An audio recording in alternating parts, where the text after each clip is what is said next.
Hello, esteemed researchers, community, and honorable scientific committee. I am Iman Arab, a chemical engineer and PhD candidate at Qadiyad University in Morocco, and I'm working on a major project of the optimization of direct flotation of low-grade Moroccan phosphates in collaboration with the giant OCP, and I'm so pleased to share with you a part of my results.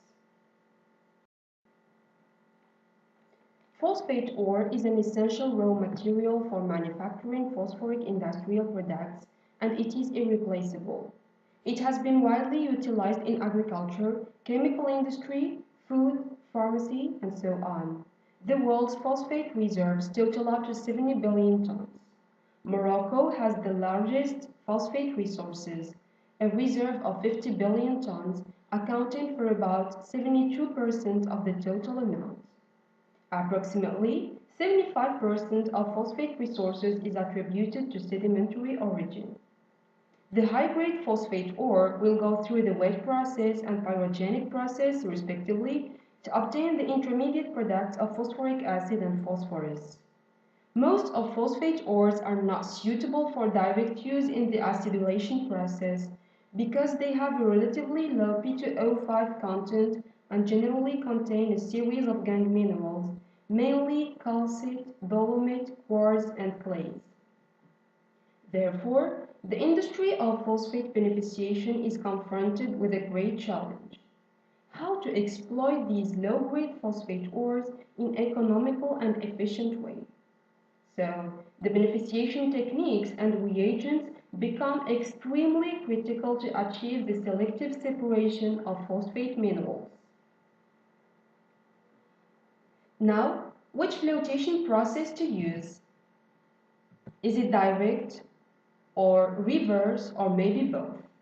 Well, the two-step flotation process, also named direct reverse flotation or double reverse flotation, is usually carried out to remove silica and carbonate stepwise from calcareous siliceous phosphate rocks. However, it is found that the reagent consumption in direct flotation of mid-low grade phosphate rocks is relatively higher and thus increases operating costs. At the same time, the recycled water is also difficult to reuse, and the high temperature is required sometimes. Thereof, it is only suitable to beneficiate the low-grade phosphate ores.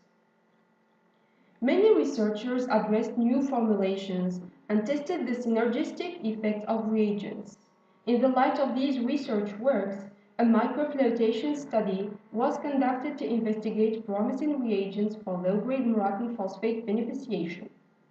Sodium oleate and atrak as collectors, combined with sodium alginate and carboxymethyl cellulose as depressants, were the most potent combinations. They allowed 95% recovery of apatite with only 19% of calcite recovery, while quartz was totally depressed. Zeta potential measurements, absorption tests, and infrared analysis complied with Hahnemann tube findings and demonstrated chemisorption. This work is a continuance of the previous study where reagent combinations are tested for low-grade Moroccan phosphate ore at the mechanical flotation. The sample was mineralogically characterized. The X-ray diffraction analysis shows that it contains fluorapatite, calcite, and quartz as the main constituent phases, but in different proportions considering chemical analysis. For the chemical reagents used, collectors were sodium oleate and atrak. For the depressants, they were sodium alginate, carboxymethyl cellulose, sodium silicate, cornstarch, and methyl isobutyl carbinol was the frother used, and for the pH controller, it was sodium hydroxide. Well, for the flotation procedure, a 1.5-liter flotation cell was used, and for each experiment, 500 grams of phosphate ore was wet ground with a ball mill to 80% plus in 135 micrometers. The flotation test protocol was as follows. The phosphate pulp is adjusted to the desired density. transferred into the flotation cell and stirred for 1 minute. pH was adjusted using sodium hydroxide with 3 minutes of conditioning time. The depressant is added and the solution was conditioned for the desired time. The collector is added and the slurry was stirred for the desired time. And before froth collection, 30 grams per tons of methyl isobutyl carbinol was added with 1 minute of conditioning time.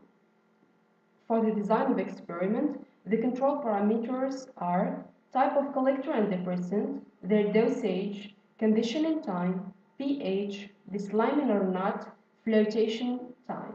And a mixed level fractional factorial design was conducted to screen the main effects. Here we come to the results. The results of flotation experiments replicated based on microflotation findings show that the transition from microflotation to the mechanical cell is not as automatic. Unlike the Halleman tube where direct flotation was achieved, cell flotation results were different.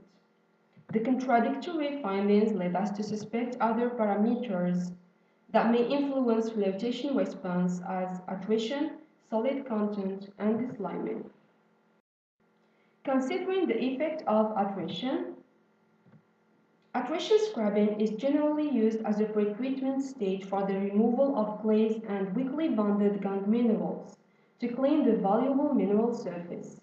The results demonstrated that attrition improved significantly separation, although tending toward reverse flotation, and thus highlighting how mineral surface coating with clays and gangue minerals can alter beneficiation efficiency. As far as the effect of solid content concerned, tests were conducted at different solid content, 4, 8, and 12% on the sample being dislimed, attrition scrub, and then dislimed to evaluate its effect on flotation response.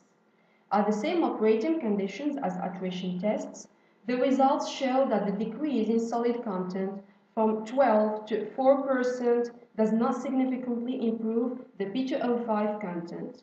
On the other hand, the yield decreases, which is probably due to the unstable froth observed during the tests. Regarding the effect of disliming, the results show that disliming strongly decreases the yield. Slimes, in fact, although negatively affect selectivity, help stabilize the froth.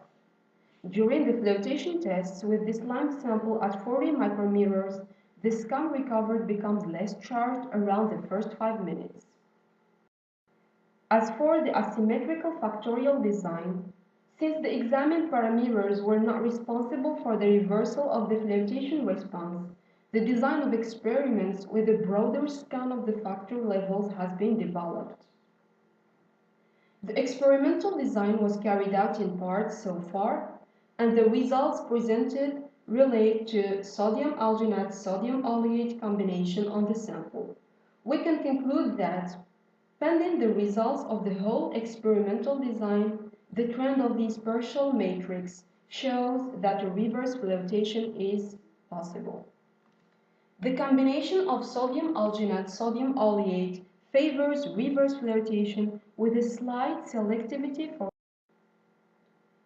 All in all, we can say that the most potent combinations in microflotation were sodium oleate and atrak combined to sodium alginate and carboxymethyl cellulose. A scale-up of these findings to the mechanical flotation cell was not as automatic as expected. The investigation of other suspected parameters that may affect flotation response as attrition, solid content, and disliming showed that they might enhance separation efficiency. Still, they were not responsible for the reversal of flotation tendency.